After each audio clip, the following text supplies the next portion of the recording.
La història dels escacs. La llegenda del blat de moro explica la història de l'home savi que va inventar els escacs per a entretenir el marejar. Les primeres referències històriques del joc dels escacs van sorgir fa uns 1.500 anys. Suggereixen que els escacs es van inventar a l'Índia com un joc de guerra pacífic. El joc es va denominar llavors Chaturanga. Traduït significa joc de guerra o exèrcit. En aquella època, l'exèrcit indi tenia 4 armes: carros, cavalleria, elefants i infanteria.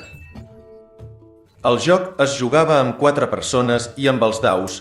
Sempre s'aliaven 2 jugadors i els daus determinaven quin tipus de peça podia moure un jugador. El joc es va estendre per l'Índia. Quan finalment va arribar a través de Pèrsia a l'Aràbia, ja es jugava amb 2 jugadors i sense daus. L'exclamació aràbiga persa de escac i mat significa que el rei és mort.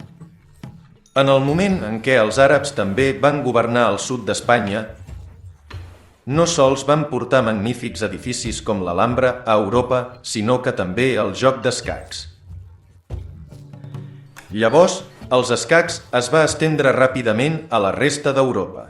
En l'època medieval, els escacs era una de les 7 habilitats que tot cavaller havia de conèixer. Els altres eren anar a cavall, nedar, disparar, lluitar, agafar ocells i tocar música. Poc després, es van escriure els primers llibres d'escacs. Avui s'estima que s'han imprès més de 500.000 llibres d'escacs diferents. Entre els més antics i famosos hi ha els llibres de Luis Ramírez Lucena, 1497, Damiano de Udamira, 1512, i Ruy López de Segura, 1561.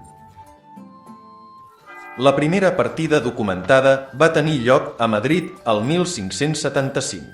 El sacerdot Ruy López de Segura va jugar contra Leonardo di Cutri.